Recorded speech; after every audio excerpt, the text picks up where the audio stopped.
Hey everybody, Season 5, Episode 6 of the Ball Card Show, the sports podcast. For the Sports Collector. I'm Jason Otero. I'm Gary LeMaster. And we're glad to have you with us. It's been a good week. We already did the 1,000 follower giveaway on TikTok. Which crept up on us real fast. Yeah. Like you said in that video, like we weren't expecting that to happen in about 24 hours. Yeah. So that was cool. So if you got, we should have shipped that out already. It's already out. Yep. When you get that, give us a shout. Let us know you got it. If you pull something cool out of it, let us know that too. Yeah, Jamie C. Cards is who won that. Yep, so. Awesome. Yeah. Next giveaway will be at 5,000. So let's keep those. And we'll have other stuff sprinkled in. It'll be a little bit bigger giiveway at 5,000. Yeah, so at some point we're going to have to get into some hobby product. You know? Yeah, probably. Not licensed. I mean, we're not we're not rich. Sage. Yeah. Sage Aspire. Yeah. I'm thinking, you're going to get 12 autographs of guys who will never play past college. I still see a few blasters of Gallery floating around out there. Occasionally you can the clearance find it. mark down at Walmart. We'll figure something else out. If I look like crap to you, it's because I feel like it. I wanted a plexiglass divider. Yeah. I remember during like the height of COVID, you go to the casino and it was like plexiglass dividers between every seat. I wanted that for this. Because when you get sick, I tend to get sick and vice versa. It's usually not good. Well, somebody's going to clip that up and have a good time with it. But I spent a whole day outside when it was nice, and Mother Nature's like, time to get sick, dude. This is what you get. You don't want it to be freezing? Well, we had fake spring. If you're from the Midwest, you understand what fake spring is. It's where Mother Nature says, maybe. Nah, just kidding. Nope. No, you have a 3-day window of 65, 70 degrees, and then 36. I was just out on the deck like, I love it here. And it's like, well, enjoy it, because you're going to be leaking out of your nose for it soon. Yeah. All right. So if you hear me sniffle all the way through this, I'm sorry. Nothing I can do about it, but we have to bring you content because this is the Ball Card Show, the sports podcast. Oh, yeah, we did that once already. But, yeah, it's for the Sports Collector. I know, too. but it's our catchphrase. So whenever it happens, you got to just do it. Yeah. It's like OH. It's like, we bring the boom. You know what I'm talking about that? You're too old for that. You don't know I have no idea what you're talking about. Okay. Well, now we're just rambling on. Let's jump into a little bit of hobby news. Not a ton to talk about on the news front, but there was a cool variation of the Logo Man that was announced it's going to be released. You sent me a link to the article on it.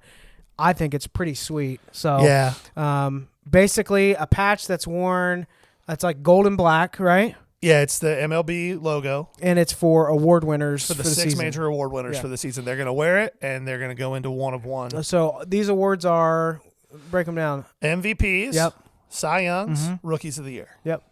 So now you have like a way to chase a little bit more. You know, if you're in the 5-figure range but not 6-figure, you might be able to get some of these, you know? Yeah. They're going to be big cards. Yeah. I mean, I think the worst one of the bunch will be Luis Gil.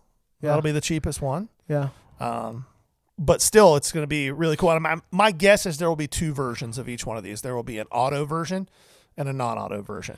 And if they want to get real feisty, they might make 3 versions of each, a horizontal, or 4. 2 horizontals and 2 verticals, auto, non-auto. Yeah. Still going to be really cool cards in their game used Logo Mans, which for all the things that Fanatics is doing where I kind of go, they are doing some really cool things. That's what I was going to say is patches kind of, unless it was a super high-end product that like didn't mean much. And even on some of those higher-end products over the last few years with Panini, there's some stuff in there. It's like not from a specific game or event. And AKA from Dick's Sporting Goods. Yeah, you put a 4-color chunky patch in that means nothing to me, and I spent $1,500 on a box. Yeah. What are you doing? $1,500. I mean, NT has some of that, and it's a $10,000 box. It's crazy. So I think it's a good thing. It'll be cool to see some of those pop. Yep. I still stand by what we talked about last week, where it would be awesome if they sprinkled these throughout different baseball products, rather than just like this is the one that's going to cost you a lot more. So are they saying Chrome update for the same? They haven't said what product these are going to be in. They just they'll have to that be they're announced here. winners at that point. So it's got to be later in the. Well, they're from last year's winners. Oh, that's right. Yep, so it'll be from last year's winners, and then going forward, it'll be from the previous year's winners. Yeah. It'll be interesting.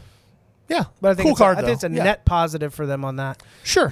We haven't heard any rumblings of any updates from the legal issues between Panini and Fanatics. Might take months or years. It's going to be a while for them to respond because those attorneys have to figure out how to make as much money as possible. As I say, how do we bill as many hours as we can here? Yeah, time is how they get paid. Yep. So that'll be happening with that. here in just a little bit, we're going to run a segment that over the years has been pretty popular where we're breaking down MLB players to take a look at that might be a good buy, that might be a great investment. We're calling it On the Verge. So these guys are right on the verge, on the cusp of a breakout year. Definitely people to watch. Some that have been working through the minors for a little bit and some that don't even have licensed product yet. So that's coming up in just a minute. But before we do that, I wanted to kind of talk about something that I've been noticing a lot more in the hobby, in like different Facebook groups. But this word scammer seems to get dropped a whole lot in the hobby. And it's for good reason. There's a lot of scammers in the hobby. Yeah, there's for a sure. lot of people taking advantage of people. But there's also a lot of idiots buying cards. Is that a fair way to say that?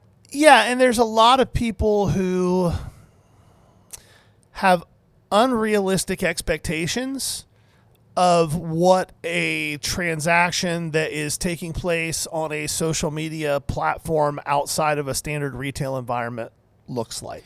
Well, and I'd go beyond even just social media platforms. Like last week, I was accused of scamming somebody. And this is a pretty elaborate scam. They purchased 2 cards on my eBay store totaling $4.90. Yeah, big spender. Tracking shows that they made it all the way to Gastonia, North Carolina.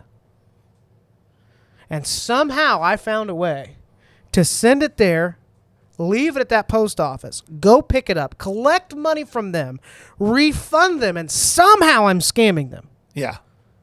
So scamming isn't necessarily scamming anymore. It's sometimes people just get in their feelings and they assume that they're just going to throw that word around. And sometimes that word gets thrown around as a form of like leverage or cancel black somebody. or blackmail.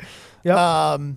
So, yeah, it's a good idea for us to kind of break down what's a scam, what's just bad business, and what's you as a buyer needing to get out of your feelings. Yep. And then how to avoid actual scams.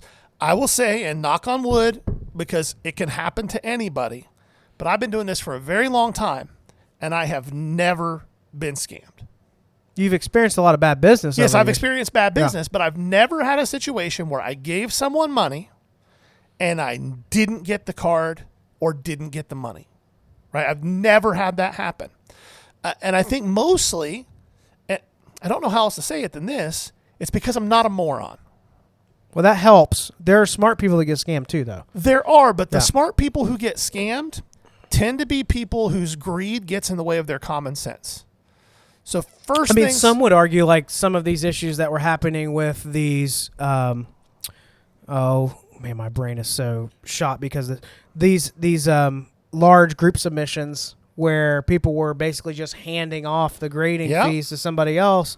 Those are people that were intelligent. They trusted a process, and it ended up not being on the up and up. Well, so there's a difference between a direct scam and an indirect scam. Like what you're describing is a situation where somebody misrepresented something. Yeah.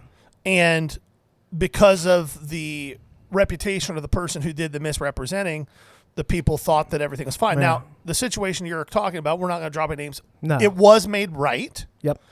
It was a pain, but that person made it right because they got taken advantage of too. Yeah. So I guess first things first.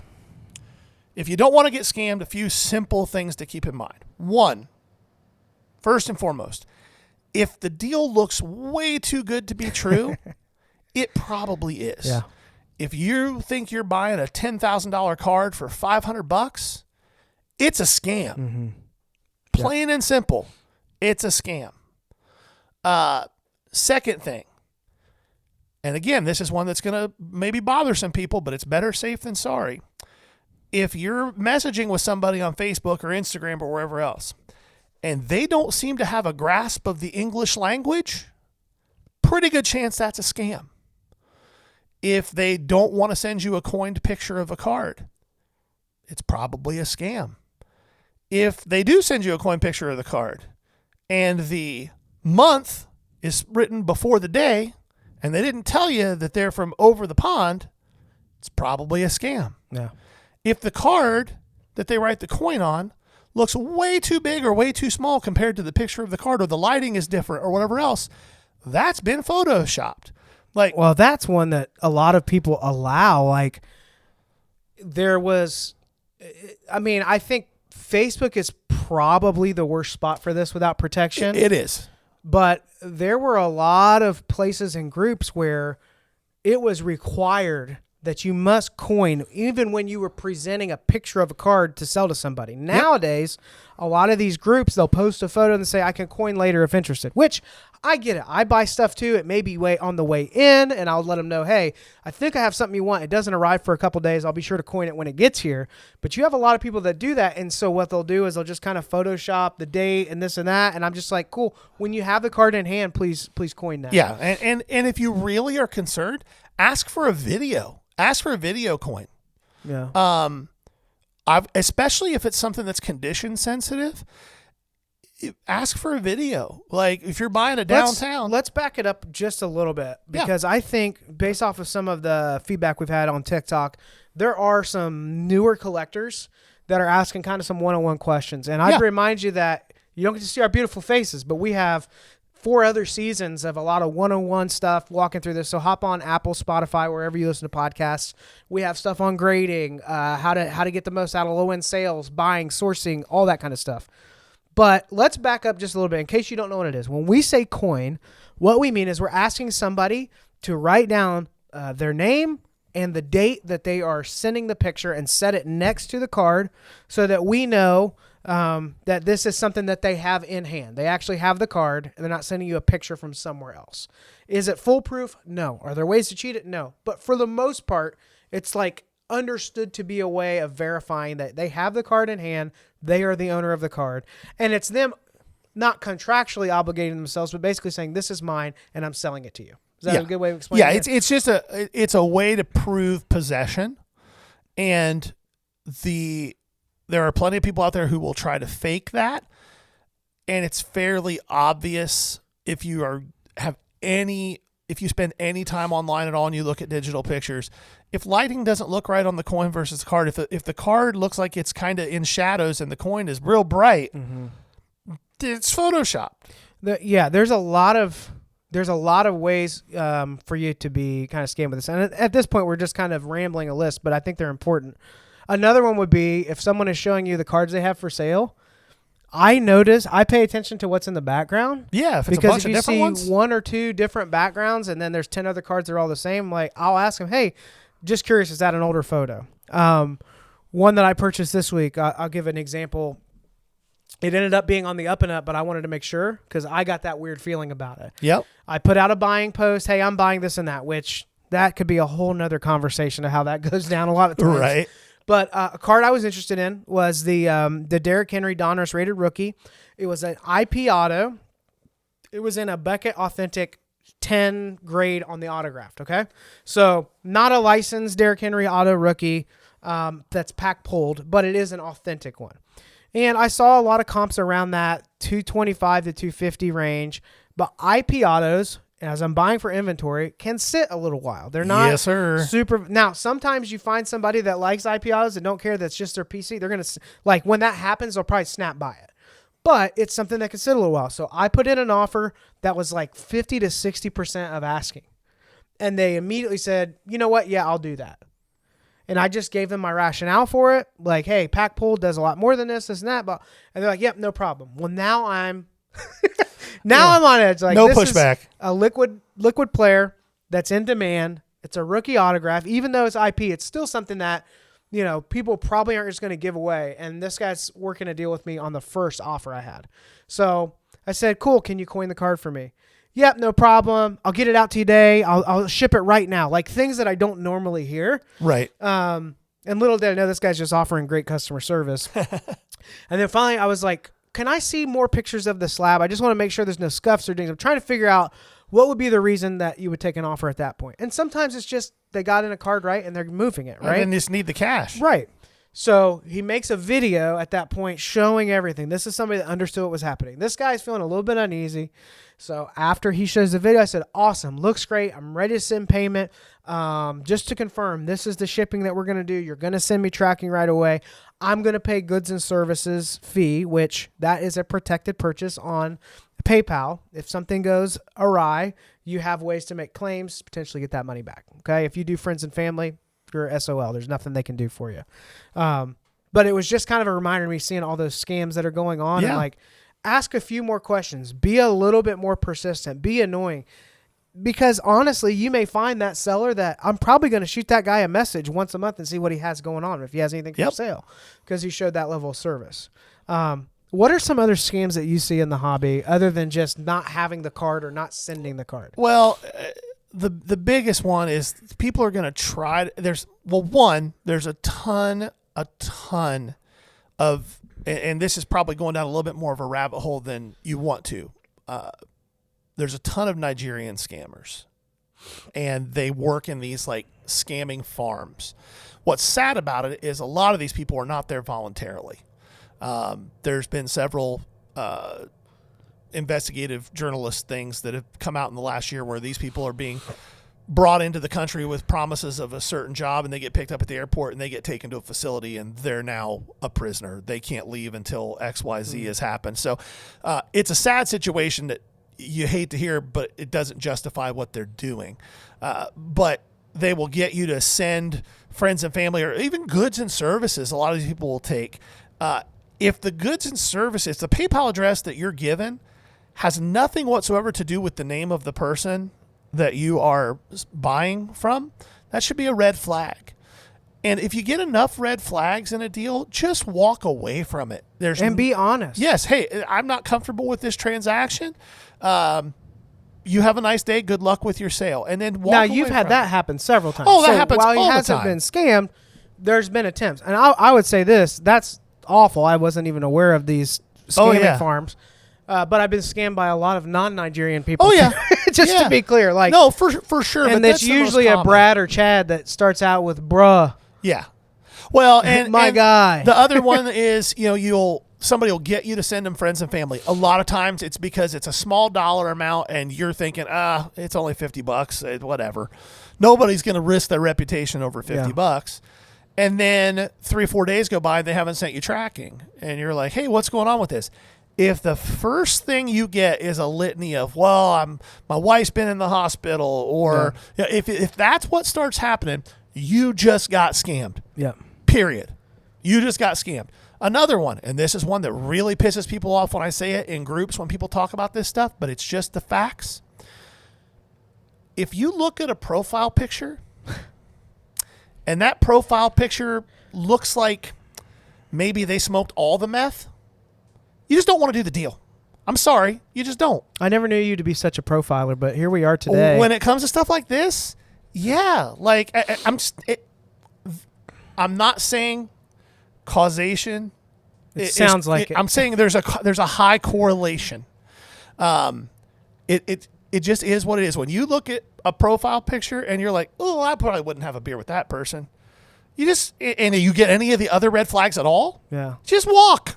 It just ain't worth it. Well, a way that you can sift through that a little further is you can search their name in the group. So if you're in like the Facebook group, you search their name. Look to see how long they've been in the group. So if look to see what other deals they've done. Their comments they should still be pinned in there. You should be able to find them. Is this somebody that's been in this group and 3 other groups for 1 month? I'm probably holding off. Yeah. Well, and there's also a couple of pages on Facebook that are dedicated to tracking scams. Yeah. Sports Card Scammer Tracker is probably the biggest one. Hey, and by the way, great page to just read coffee or and drink your coffee. If it's your morning constitutional time and you need a half an hour, it's great reads. Yeah. This week was popping off. You can go in and you can search a person's name there. And if it comes up, now another thing to keep in mind, and this is the flip side of this.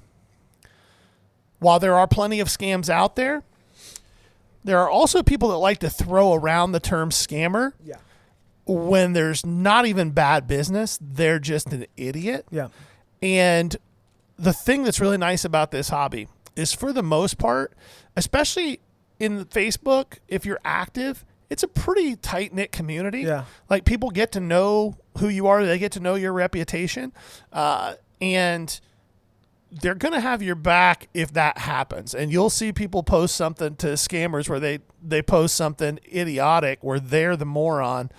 There was one a couple weeks ago where a guy bought a card on eBay that went through authentication, but because the guy couldn't replicate the lighting from the eBay picture, he put the guy on scammers.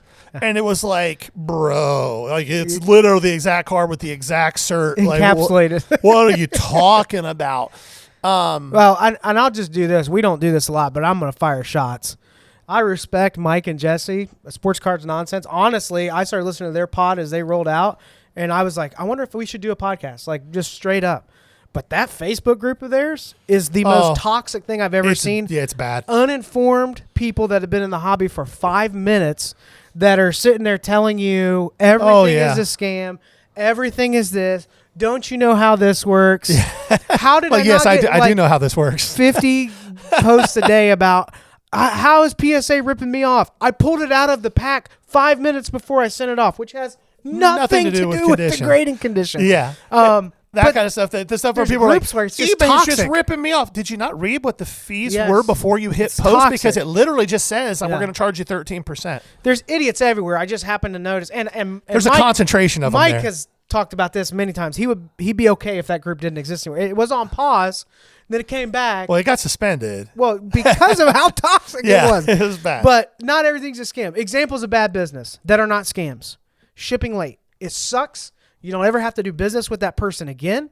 But that's not them scamming you just because they shipped it 4 or 5 days later than they said. Non-payers in a claim sale is another one. Yep. Bad business, it's not a scam. It's bad, and it should be posted as bad business so other people who run claim sales can know to avoid that seller. If somebody has a history of doing that, I just block them so they can't see my sales because I don't want to deal with it. If you can't afford to buy something, don't say you're going to buy it because it screws over. I don't know if people know how much time it takes to run a proper claim sale. Well, and to sort it. Yeah, remember when I was doing the like $5,001? Like that was a hustle for a minute. Yeah. Like that was going really well, but sorting it was crazy.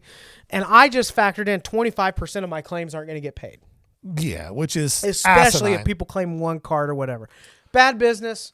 No harm, no foul. I have my card. You didn't pay me. I'm not going to tag you in them again. And if I see, I've had people try to claim in sales because I forgot to block them and say, hey, no, you're not in this sale. We had a bad experience. Wish you the best. Go buy somewhere else. Another example of bad business, claiming cards, and then after you've claimed them and taken them off the table for anybody else, trying to negotiate a lower price in DMs afterwards. I need to see more it's photos. A hard pass. After, yeah, that's a hard pass. Yeah. Again, being scammed sucks. It can happen to anybody, but you can drastically reduce your chances of being scammed if you're not greedy and you just pay attention. And more technically, PayPal goods and services is protected. Cash App does not protect you. Venmo does not protect you. Venmo goods and services is okay. It's okay. It's trickier. And now there is a caveat, and then we're starting to see this more. Oh boy, I don't want to. I'm a little. Well, you already opened the can, so let's go. There are a lot of groups in the hobby that are gambling groups primarily. They are hobby centric, but it's people that love the thrill of hitting a lottery. They take a lot of buybacks. Yes. So a lot of these groups will run lines, but you get 80% of the card value as a buyback. And most of the guys doing this like all day long are less concerned about the card and more like, I'm putting $50 in, I might win $400 here or whatever. Right. In groups that are really heavily focused on that, I'm seeing more and more of them that say, we're just going to do a vouch list where you have to have 2 or 3 people that will vouch for you. That means if you do not pay, they are paying for you. Yes. So it is actually a vouch. checks and balance, but they do not allow for goods and service payments because if somebody's taking a buyback, so let's say... Well, in lines, you can't. Right. Well, I'm just trying to break it down because I don't think people understand it. Like, you're running a line of 10 at 50 and you could get $400 back off of that, right? If you don't want the card and you win it.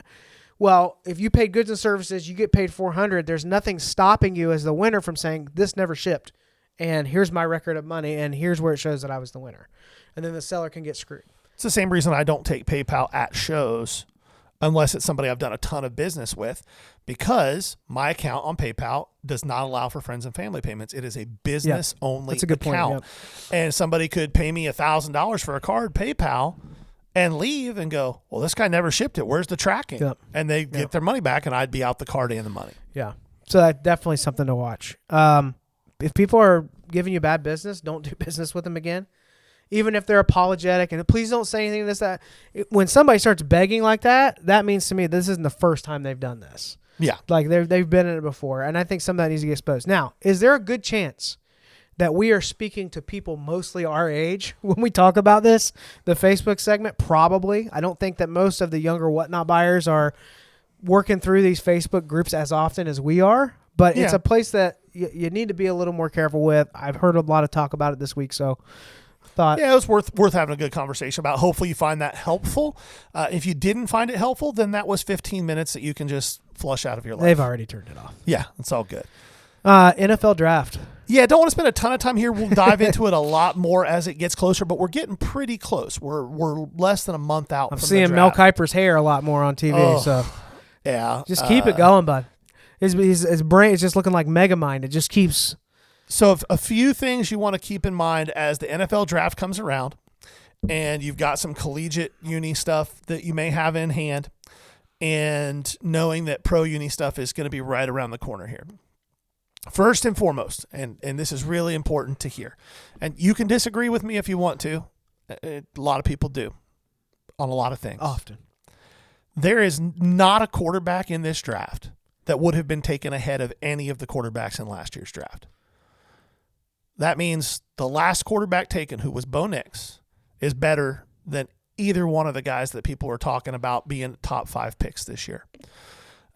Cam Ward, I don't see it. Shedeur Sanders, if he gets to sit for 3 years, maybe I see it. Jackson Dart going in the first round is hilarious. That's the new dark horse that they're. And he's going to go in the first round. And then Jalen Milroe is getting late first round buzz. Also hilarious. We have a situation here where we're going to see 4 Kenny Pickett's get drafted. Maybe you have a better answer for this, but typically how many quarterbacks go in the first round on an average season? 3. Yeah. Sometimes you get 5 or 6 occasionally, but 3 to 4. But the problem is that the league is so quarterback centric that people are going to just take risks and hope. Yeah. Like if I'm either the Browns or the Giants or any of the teams in the top 4 or 5, and I need a quarterback really bad, I don't want any of these guys. Pay for something you've seen. But yeah, like go trade for Kirk Cousins or go after Sam Darnold or like laugh at me all you want. I'd rather have Gardner Minshew. Well, we know you love Gardner Minshew. I do love Gardner Minshew, but still, at least you know what you're getting there, and he can be a functional NFL quarterback if he's got enough around him. So I think that the best players in this draft are defensive players and then one running back. Genty is a monster. Very good chance that he is the main guy that people are going to chase. I know people always go after the quarterbacks. Did he hit a 4.3? No. Pro? He was like a 4.48. 4.48? Yeah, he's not a burner. He's adequate speed. He's just impossible to tackle with one guy. He's literally impossible to tackle with one guy. Who does he remind you of? Oh, that's tough.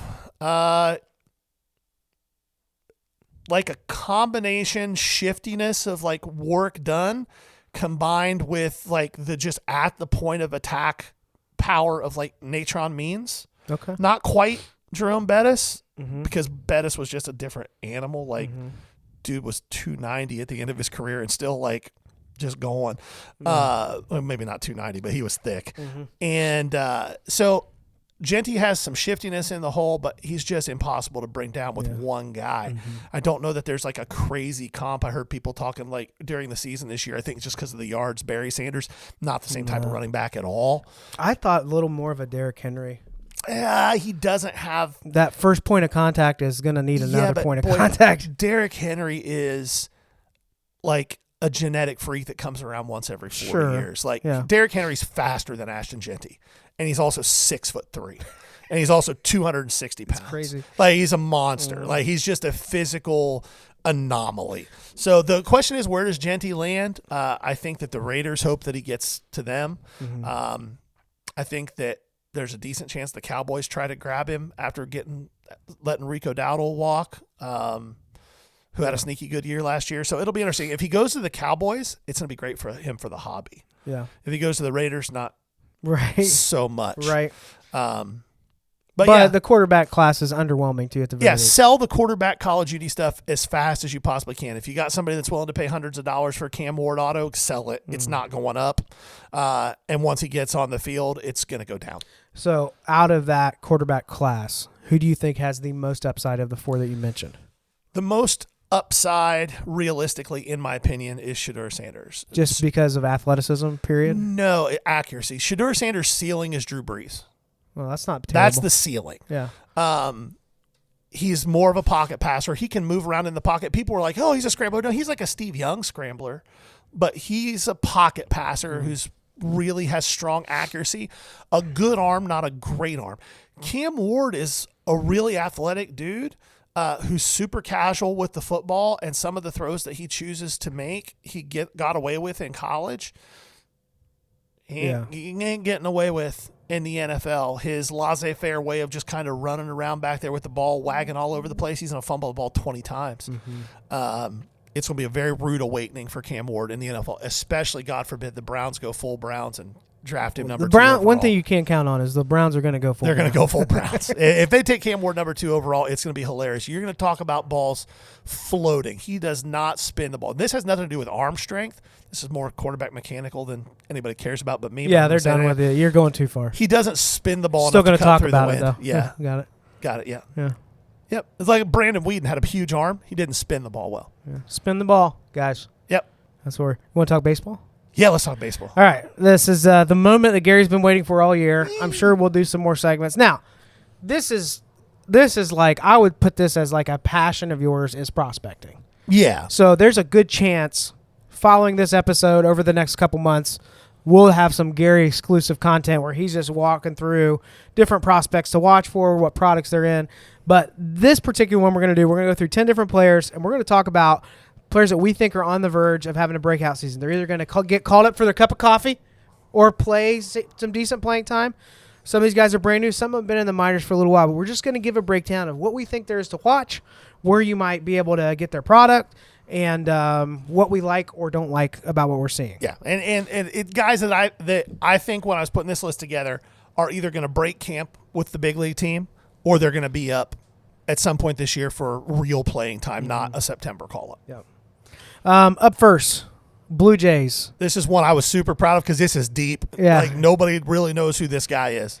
Alan Roden. Now, the first thing I want to say about Alan Roden with the Blue Jays is this.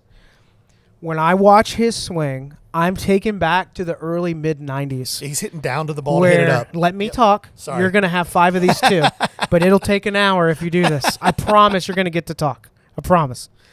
But he reminds me of that kind of at the verge of the steroid era where everybody had a unique swing, and he swings like just a straight slugger. Like his windup, how he gets it, like everything is so tuned in now with like the different software that's used on swings that analyze it, launch angle, this and that. This dude just swings the bat.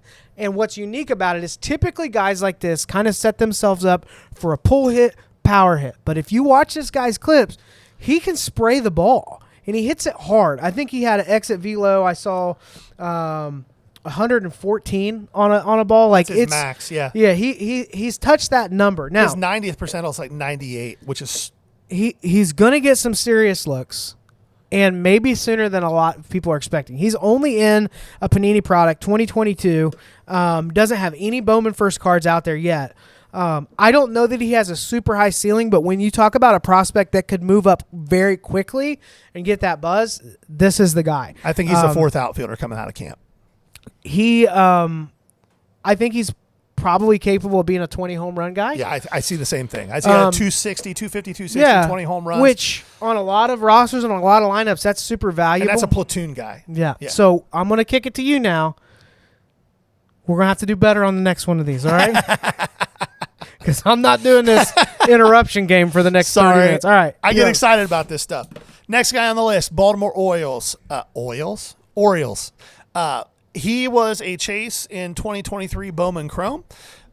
his stuff has gone down a little bit, which is insane to me. It just tells you how much of this hobby is hype driven. He's still only 20 years old, and that's Samuel Basayo. Now, part of the reason his stuff has dropped a little bit is because the Orioles have another catcher you may have heard of by the name of Adley Rutschman, who's one of the 2 or 3 best catchers in Major League Baseball. And so the question was, well, where does Samuel Basayo fit? He's a decent catcher. They've been playing him at first base a reasonable amount, and he's going to get looks at DH. He murders baseballs. Like, there's just no other way to say it. He just tears the cover off of baseballs. Not just a power hitter, though. He is a solid contact guy, like contact grade, 45, 50 contact grade, like average to just below, tiny below average, with like 65 to 70 grade in-game power. So this is a kid that I don't think he breaks camp with the team. I think he starts the year in Norfolk in AAA. But I think by May, he is getting a good look, especially if any of the guys like Jordan Westberg or Ryan Mountcastle have a little bit of a regression. I think that Basayo is next guy up.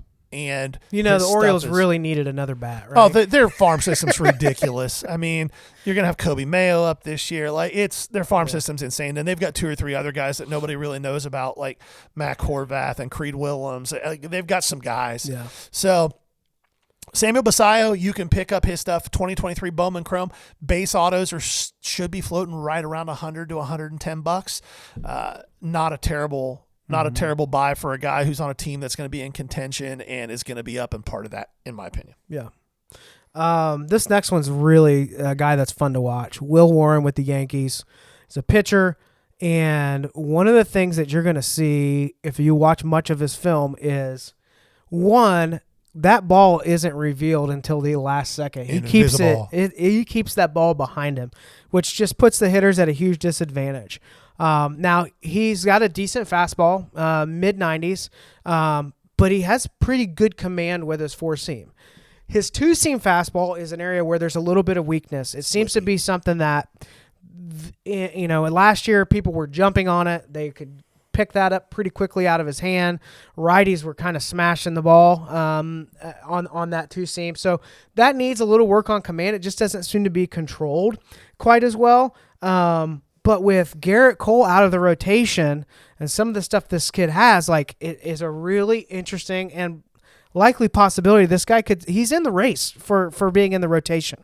Now, the pitch that is most devastating, so he has an incredible changeup that really falls away hard, like it drops off. But because of that hidden delivery, you're guessing a little bit at the plate with it. So it's pretty special. But he has a sweeping curve that they have been able to find that he's had 3,200 RPMs on this. Now, when it comes to a sweeping curve, that's the highest in the MLB, period. Nobody else is throwing something like that with that much rotation. Not everybody throws a sweeping curve because it can look very similar to a hanging curveball. So there's a difference. Like, you have to really be good. But to be lethal with that pitch is unique. That spin rate is also 4th highest amongst all pitches in the league. So we look at a guy like Will Warren. This is a year where he's on the right team to have a come up. He's got the right stuff. What's the risk? He still has a little work to do on command because he can't be just throwing this off-speed stuff. If you throw a sweeping curve too many times, it's timed up and they're just going to start eating his lunch on that stuff. But I do think that he sees a lot of action. He sees an action for a team that gets a lot of hobby love already. And the type of strikeouts he's going to have are ones that make people look silly. And so I think that there'll be a lot of excitement around him. You can find him in 2023 Bowman Chrome, but I enjoyed watching him. Now, I'm going to say this, and it's always like I always pick like an extreme example. His approach to pitching reminds me of Maddox. Okay, I'm not saying he's a Greg Maddox. I'm not saying he will be a Greg Maddox, anything like that. But you can see that he is very methodical with where he's wanting to place the ball, and he's not afraid to run something right across the zone to sweep away and catch that corner to try to paint as much as possible. It's going to be fun to watch him. Do I think he's going to have some bumps this year? Yes, but I also think he's going to be on the come up and make some really good hitters look silly. Yeah, there's a lot of Andrew Abbott there. Okay. In my opinion. I'm really proud of you though. Like you went some pitching ninja stats. You got there. I did just for you. I appreciate that. Yeah, good work. Next up, Christian Moore for the Angels. Christian Moore's going to break camp with the team, and I think he's probably their opening day third baseman. Drafted last year in the first round, I think he was number 8 overall. The kid just hits. He's a pretty good fielder. He's just one of these guys who has a good feel to hit, has good power, not great power, but he's a guy that, as a rookie, I don't think we're outside the realm of reality to see a 250, 260 batting average and 25-ish home runs and maybe a 340, 350 on base percentage. Just a really solid player. And the Angels are kind of building a little bit of an infield there. Now, they could also go full Angels, kind of like the Browns can go full Browns. We saw what they did with 2 of the best players in the last 50 years in baseball at the same time, which was absolutely nothing. But they're building a little something. Moore was drafted last year and is going to be up this year. Nolan Shamwell was drafted in 2023 and was up in 2023. Zach Neto was the same way. Zach Neto was drafted in 2022, was up in 2023 now. Christian Moore is drafted in 2024. Just absolutely destroyed every level of minor league baseball, and it should break camp as an opening day starter for the Angels this year. So that infield is very young and kind of set for the long term, but he's gonna be a guy that, and his stuff's actually a little undervalued in my opinion right now, just because of the fact he's going to get a full year. And when you get a full year as a young rookie hitter with a good feel to hit, you're going to have a pretty good opportunity to be in that rookie of the year conversation. So do you go after the short printed stuff? Do you reach pretty far, or do you grab I don't know that I go crazy. Like, if I'm going to go after any of his stuff, I'm probably looking at like True Blues. Okay. Or bases. I don't know that I'm going golds or oranges. I'm definitely not buying reds. Those are going to be silly. Yeah, you're a believer at that point already. Yeah, like you're not just a believer. You're like where I am with Sebastian Walcott. Like he's the next thing. Yeah. So, yeah, that's what we got with him. This next one I'm really excited to hear you talk about because he's one of my favorite guys on this list because he's just an old school baseball think you're player. going to like this and not like what I have to say. Okay. Possibly. But the next one up is with the Rays, Chandler Simpson. Now, he has products in 2022 Bowman draft. Watching him play, this guy creates chaos on the field. It reminds me of like when you watch Little League and somebody would hit the ball and then there was an overthrow to first base and you had a kid that could just run a lot like the Tasmanian devil, right? So here's kind of my breakdown. Now, he puts the ball in play a lot, and he steals a lot of bases. He stole 180 bases in the last 2 years of the minors. That's a lot of bases that he's taken. And his percentage of success on steals went up as he went up a level, which that high A to 2A is a leap. Yes, it's the biggest leap in baseball. And especially when we're talking catchers. Single A, you can have some guys who are like, I just want to play one more year. Just or there's just like a 17 or 18-year-old kid that's just like spraying the ball. Yeah. So this guy, 180 steals in the last 2 years. He gets the ball in play. Is he going to be someone with a lot of power? No. Don't expect it. Don't look for it. Don't wait for it. Is he going to make a lot of acrobatic plays and be very exciting late in the game when it's a close game and you need small ball to get the job done? He's the guy. Now, there are comparisons that experts are making. Let me finish. This is not my words. As I'm reading, people are comparing his ceiling to Kenny Lofton. Easy. Everybody calm down. Everybody take a deep breath, all right? Kenny Lofton was special. He's a guy played at an elite level. What would we have, 10 to 15 home runs a year out of Kenny Lofton? Yeah. Should be a Hall of Famer. All this, a Hall of Famer. Now, that would be cool to see. The analogy that I found that made a little more sense to me was a Billy Hamilton. Do you remember him with the Reds? Yeah. That's not even the one that I would make because I don't think there's – the only thing that they have in common is speed. Okay. I see – here, this is the comparison. Miles Straw, like what are you? No, we go back a little even further than that. I see Jim Edmonds without power. Okay. I see a close to 300 average. I see a 4 because the kid walks a lot. Mm-hmm. Like he walks a lot. He has a great batter's eye. I see a kid that's going to hit around 300. He's going to have close to a 400 on base percentage, and he's going to steal 70 bases, maybe more. on a regular basis. Like he's not afraid of it. He knows that's his game. Like you said, his game is to F with the other team. And he's a really good fielder too. Yep. Like he can cover all of center field and part of left and part of right field too without any issue. So I think that he's up early, if not breaking camp with the team. And in that cavernous ballpark, you could see a whole lot of hits that would be singles for anybody else turn into doubles. Yeah, he'll stretch out a lot of plays for sure. Yeah. Yep. So I was excited to hear you talk about him because he's one of my favorite guys on this list. He's just fun. Next up for the Braves, Drake Baldwin. Drake Baldwin is going to get a lot of opportunity this year to be the Braves catcher early on because Sean Murphy is hurt. And the other kid, Tromp, is just not very good. So he's going to get an opportunity. There's a lot of people that I know in the industry who really, really like Drake Baldwin. That's why he's on this list, because he's getting an opportunity. Personally, I don't see it. Personally, I think he's a guy who's going to be a average defensive catcher and an average hitter. There's a little bit of pop there, but he's not hitting 30 home runs. He's also not hitting anywhere near 300. He's not going to lose you games behind the plate, but he's also not going to, throw everybody out. And he's not a great framer of the ball, which, isn't as big of a deal anymore. He's just a guy who's going to get an opportunity because there's hurt guys in front of him, and he did some things with the bat in the minors that got people excited, but that doesn't always translate.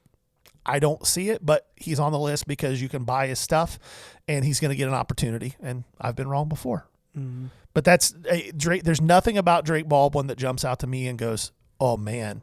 Like with Adley coming up, you were like, man, defensively he's a monster, and he's really good bat-to-ball skills. I just see a guy. I don't see much different than Bo Naylor. I really don't. And Bo Naylor's a okay major league catcher that hits about 200 and hits 10 home runs and is decent defensively. Yeah. Like it is what it is. I don't see anything major, but if you want a guy that you can get relatively cheap that's going to get an opportunity early in the year, you might have a window. So, yeah, Drake Baldwin. Yeah. The next one is one that will get called up this year. Blast from the past. We've probably talked about him 2 or 3 years. Yeah. I think he's been on the list pretty consistently, but Maximo Acosta, 2021 Bowman draft. Chrome is his product. He was very expensive right out of the gate. Now he was traded to the Marlins in 2024. Here's what I find most impressive. I'll start with that because when I have a hard time when somebody is like presented as God's gift to baseball for 3 years in a row and they're still like on the cusp of struggling / called up. They're doing okay. They're consistent. You just described Jason Dominguez. I'm kind of like, for me. But in the last year, he went from a 21% strikeout rate in 2023 to 13%, which as you're climbing through the ranks, that's actually pretty significant, going from 20 to 13%. I know that maybe doesn't sound like a crazy stat, but 111 for 386, 23 doubles, 3 triples, 8 home runs, 58 RBIs, 26 stolen bases over 104 games played. This is somebody where you just, on film, I don't get too obsessed with him, but when you look at the numbers, you're like, he's producing things that teams need, and I can't see how he doesn't very soon get that call up. And he's very good defensively. Yeah, great defensive player. So is he cheap? He's cheaper than he was. He's really cheap. But on a bounce back, it's going to jump really quick for some people too. The people that have been sitting on his low number stuff that are upside down on that are probably going to want a very high premium. So if it's somebody that you're like, I think that he's maybe got a little more than what I'm saying, go buy him now. Because if he gets a call up, it's going to get expensive really quick because of the prominence. What's it called? Whenever you have like an autograph that it has like the pictures and the documents and the provenance. Provenance, yes, around the name and how people were chasing him in the past. So yeah, he's a kid that because of the team he got traded to is going to get an opportunity this year. But because of the team he got traded to, I don't know what the upside is long term. But there's always a bump when a guy gets called up. So yeah, this year could be an exciting one for him. Yeah, for sure. And you may have a window there too. Next up, this is a guy who gets lost in the Phillies world for some reason, and I don't know why. Gabriel Rincones, outfielder. He won't break camp with the team. I do think he is the next guy up if there's a long-term need. Somebody gets hurt, anything like that. 2022 Bowman draft. He was hurt for most of 2023. So he kind of fell off. And then last year he came back and was really good. Climbed to triple at the end of the year. Again, not flashy, but he does have power. I see 25 to 30 home run potential there. You're not going to get a massive batting average. He's not a switch hitter or anything crazy like that. And he could end up on the short side of a platoon. However, all the hype in that organization is Andrew Painter. All the hype in that organization is Aiden Miller. And Gabriel Rincones, other than Painter, who is going to be up fast, but everybody knows about, he's the closest guy. And I don't know about you guys, but my memory tells me for the last 5 years, the Phillies always have at least one outfielder get hurt for 3 months at a time. And so they're going to need him at some point this year.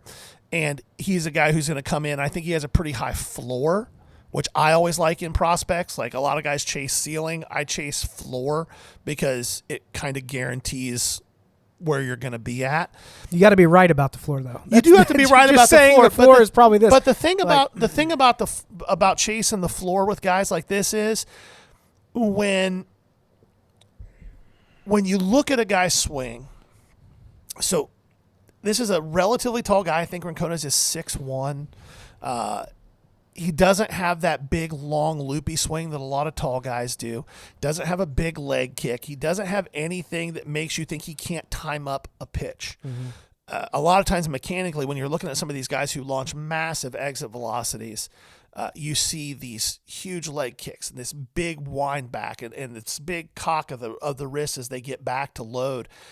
And you go, man, a big league pitcher can take advantage of that and mess with their timing. He's just pretty straight to the ball, pretty compact swing, and he's got a good feel for the barrel of the bat, which, again, for me, when I see guys who don't have excess movement in their swings and just kind of produce, I usually get pretty excited. Now, again, he's not going to hit 40 home runs. He's not going to hit 300. He's never going to win an MVP. He might end up on the bad side of a platoon, but he's going to be a big league player. And the reason for excitement when you don't see those big dramatic swings is it is much easier to adapt mechanically when you have a framework to work with. If the problem is significant and you're talking about changing the swing, let's translate this to golf. Like if somebody changes their swing, it's like 2 years in golf before they figure that out. Yeah. So having a base that works. Now, this is the opposite of the Roden kid. Like that's his swing, and you're not going to be able to do much with that. Right. You'll be able to help him, discipline some other things, picking up the ball, but that's not a swing that you can easily tweak. No, that not is the at swing. Yep. So, that's a good point with that. Speaking of really tall power hitters, I'm going to talk about Kevin Alcantara, 2021 Bowman.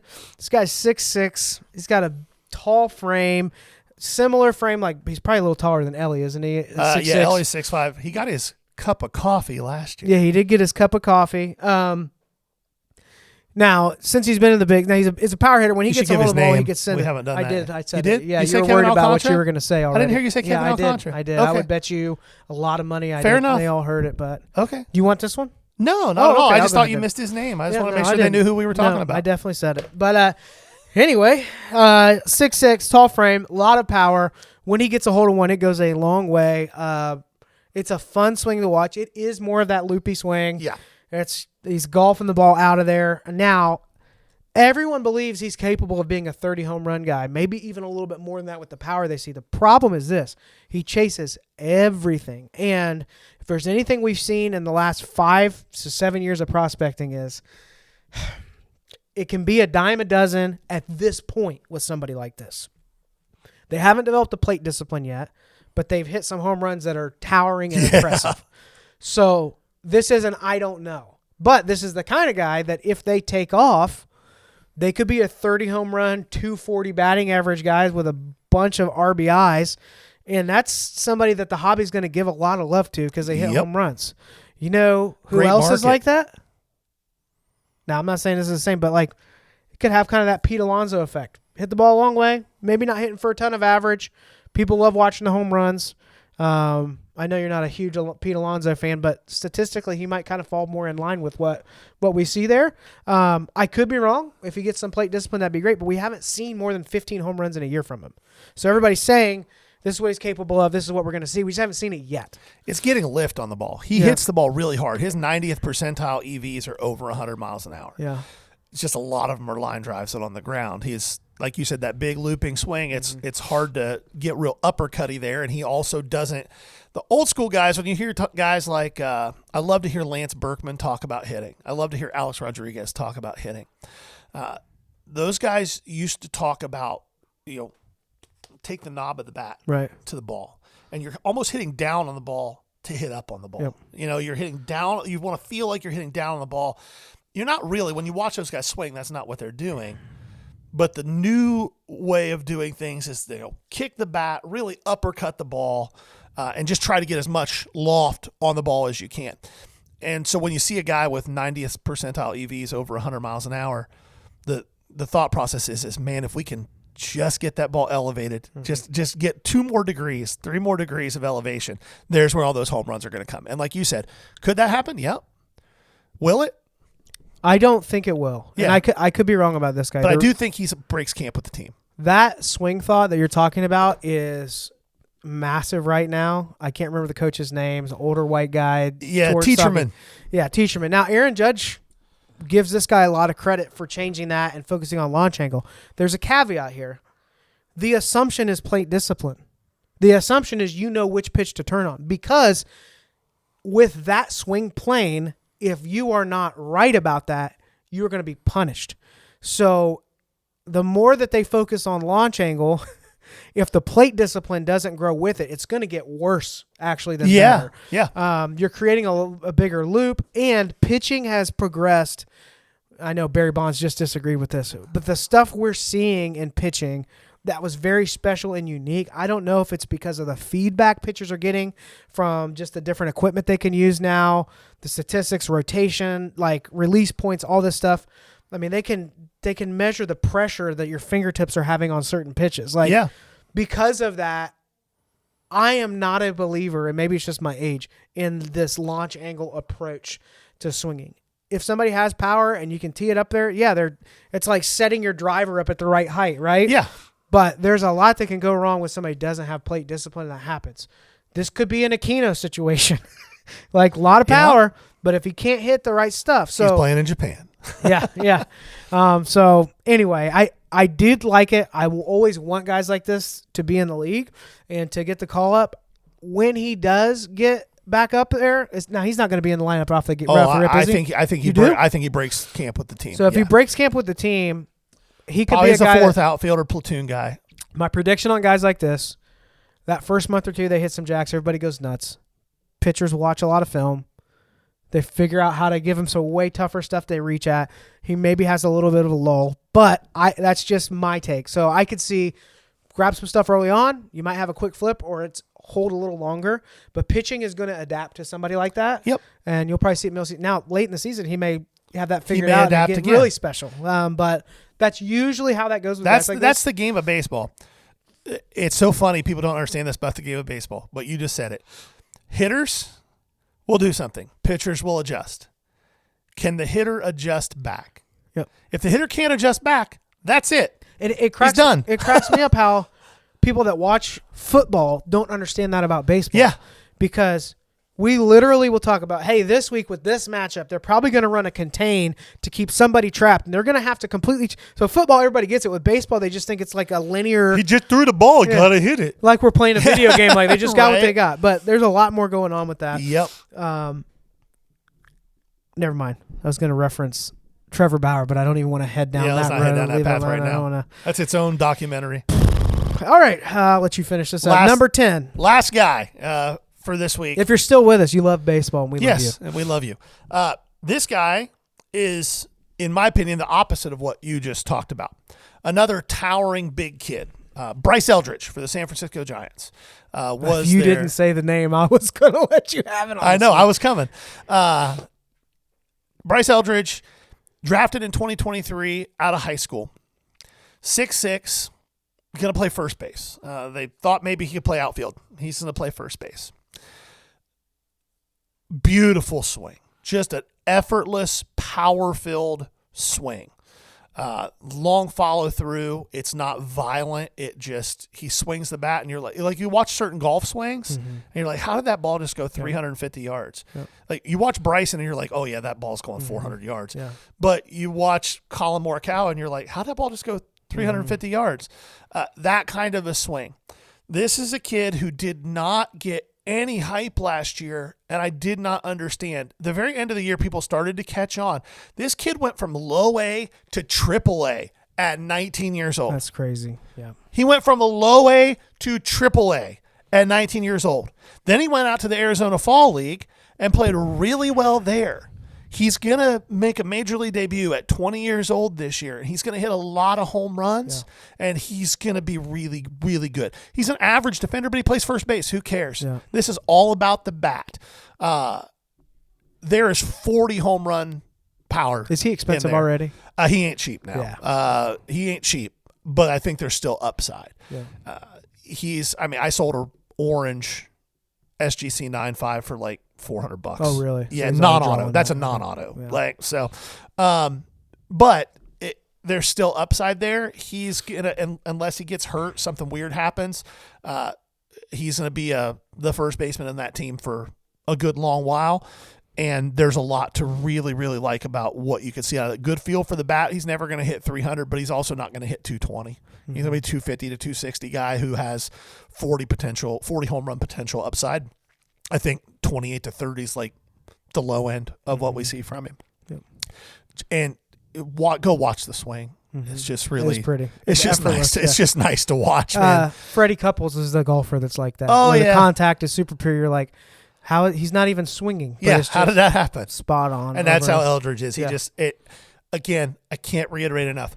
Low A to triple A in 1 year. When Jackson Churio went from low A to double A in 1 year, people lost their minds. At a young age especially. At a young age At 19 years old, the same. They lost their minds. Eldridge went from there to triple A last year. And he may start the year at triple A this year, but he ain't going to be there long. Conversation for another time, but I do feel like programs are pushing the pace a little bit more when somebody's rising than they were a few years ago. Yeah, there are certain teams especially with arms. Really do. Yeah. Well, I think the reason with arms is they know there's limited bullets with a lot of these guys. Because like TJ's coming because these spin rates are being so. That's why Skeens is such an outlier. Skeens don't spin the ball on high speed stuff. Mm-hmm. He's throwing darts. Yeah, they're just 102 miles an hour wherever he wants them to go. Good luck.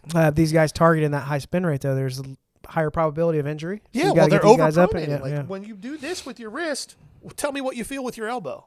Gary's played a lot of baseball, so yeah, they're putting themselves in a bad spot. But the ball's moving. Yep, the ball is moving. Yep. So, one thing before we finish up today, what was the date that we gave for?